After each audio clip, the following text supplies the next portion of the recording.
Hello everybody. Today we will discuss about the domestic inquiry levels. So first of all we know about the domestic inquiry. What is the domestic inquiry and what are the principles of domestic inquiry and how we conduct the domestic inquiry and what are the procedures we follow while we are preparing the domestic inquiry. And its purpose we also discuss about on this topic. So let's go for the topic. So domestic inquiry is a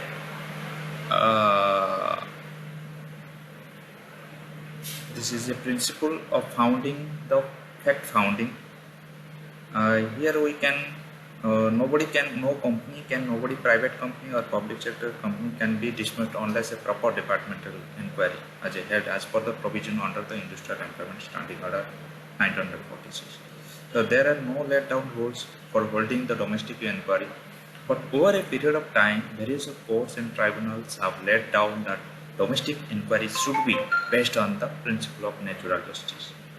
So what is the justice?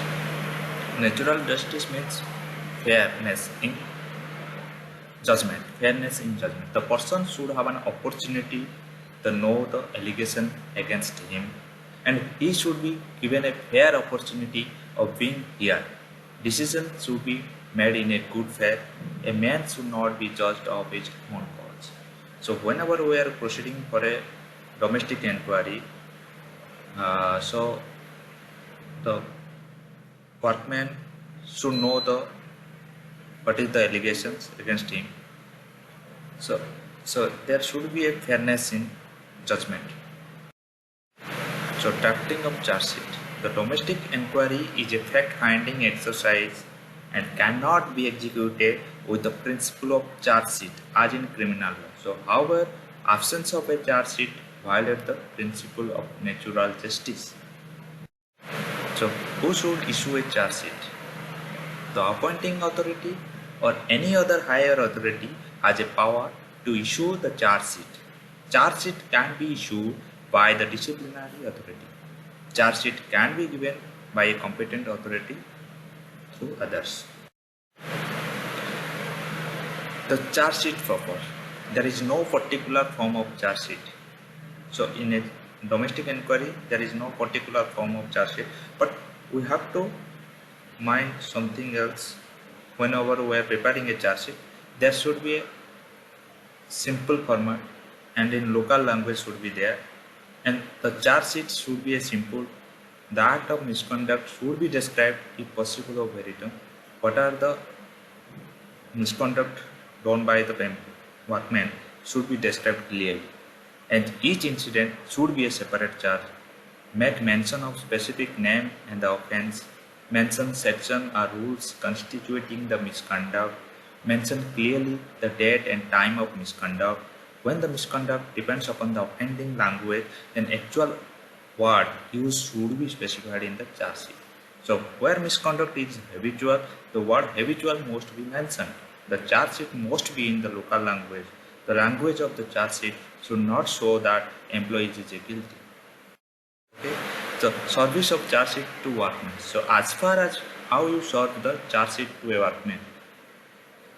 So as far as possible of the charge sheet should be served by the hand and acknowledgement taken. So in case the workman refused to accept the charge sheet, then the provision of standing order must be followed for service. That is, send the charge sheet by the registration heading. So if a registered letter is refused by the address, it amounts to service. The charge sheet can be served by putting on the notice board. Where there is no provision of standing order for the service of charge sheet, it should be published in the local newspaper. Suspension pending inquiry. In the case of an act of serious misconduct or where the competent authority thinks that a workman should be suspended pending inquiry, the charge sheet can mention that the employee is suspended inquiry in terms of the provision of the standing orders, and during the suspension period, the workman will be entitled to subsistence allowances as per the provision of the standing order. Suspension pending inquiry is not a punishment. So who should hold the inquiry? The competent authority may appoint any other officer of the company to hold the inquiry as long as the officer concerned is not connected in any way with the act of misconduct and is not biased. So holding of inquiry. An inquiry must be held even when the workman in the written explanation accept that the charges as this would eliminate any pressure on the workman to accept the charges. Where the workman, in spite of giving adequate opportunity, does not present himself before the inquiry officer, the inquiry should be proceed with the expert. The proceeding of the inquiry should be recorded by the inquiry officer. The inquiry officer can use his discretion for grant of adjournment. During the proceeding of the inquiry officer can only ask the question in clarification and cannot ask leading questions.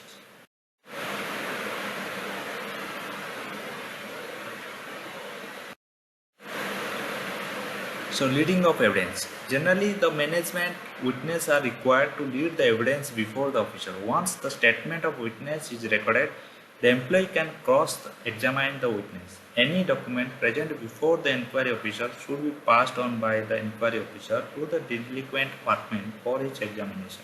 After the witness in favor of the charge are produced, the workman should produce his witness.